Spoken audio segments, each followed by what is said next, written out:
Hey everyone, Kaosy Umeh here, aka Attorney Know It All. So I'm with you today because I literally just left a hearing about an hour ago. And I just got back to my office about 10 minutes ago.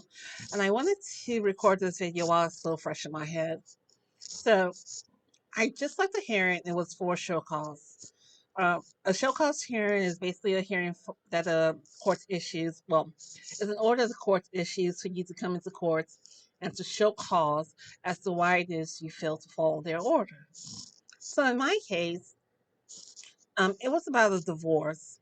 And the reason I say let me do this before I forget about it is because it's kind of like the closing out portion of the divorce. So my client got divorced about a month ago. Yeah, about a month ago.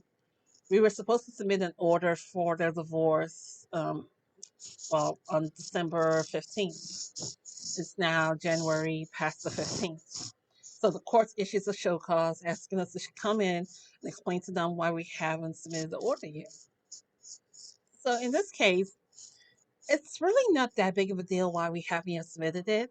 But the main issue is that my client is currently in the military and he cannot at this point sign um, a copy of the agreement because just because of I believe I want to say he's in training. I can't remember what he's in, but he doesn't have a lot of contact with the outside world.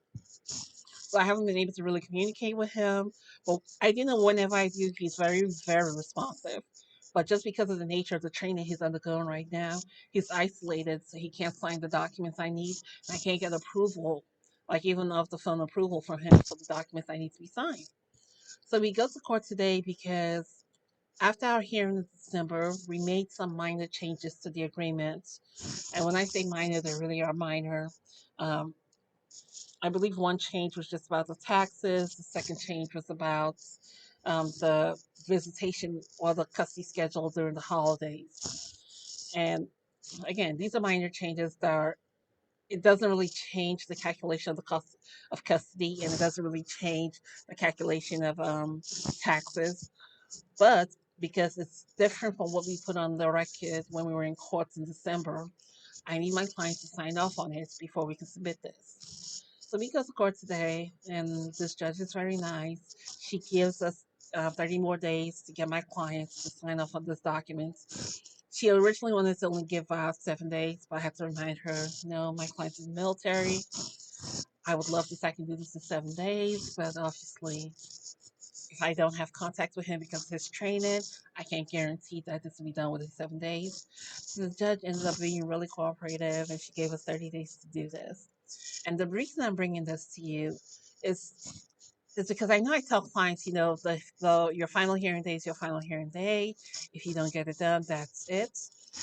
No, that's typically true. In 90% of the cases, that's almost always true. But in cases when we end up settling on the day of the hearing, it's like in this case, we literally settled on the morning of the hearing. While we're in courts, we came up with a final agreement language. In cases like this, obviously there might come a point when we need to tweak things, when we need to tweak, um, like here, we need to tweak the dates of the holiday visitation. It's not a major change. It doesn't change the total amount of time each party will get with the children, but it does change like from I believe you said Monday through Wednesday X would get this, but we're now changing it to like Sunday through Tuesday. Like it's a small change and such a small language, but because it wasn't put under oath, we do need both parties to sign off on it. So I wanted to bring that to your attention. So if you're in a case and you guys look like you're close to an agreement, and it's the morning of your hearing, but you can't work out all the small details, or even if you do work out the small details, but 2 days afterwards you go, oh no, we made a mistake. Keep in mind that even though you've had your final hearing, so long as your final divorce agreement has not been submitted, your final divorce order has not been submitted, you still have a chance to possibly work with the other party to making those small adjustments to your final judgment of absolute divorce. And again, this really only works when both parties are cooperating with each other, both parties are trying to co-parent together, and are really trying to get the best out of this divorce. This is really the only situation when it works, because there are the cases where they are not. and you reach out to the opposing party and the answer is just a flat no. But in cases where the answer is yeah, sure, it's not that big of a deal, just keep in mind that you can always still change it until it's signed by the judge.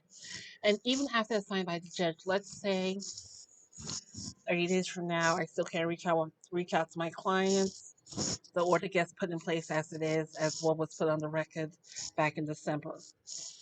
But obviously, the parties aren't doing this anymore. That's why we wanted to make the small changes, the small tweaks, because they both agreed on something different. You guys, as co parents, can still decide to make the tweaks and changes to your agreement without actually putting it on the record. Like if in real life, if let's say you guys had a custody schedule that was Monday through Wednesday, mother has the children, Thursday through Saturdays, father has the children, and then you switch off every Sunday. If you guys practice that for 2 weeks and it's not really working for your family, well, what works for your family is Monday through Fridays, mother has the children, and then every weekend, father has the kids. That's actually what's working for your family. You can keep on that schedule without actually officially changing it in court.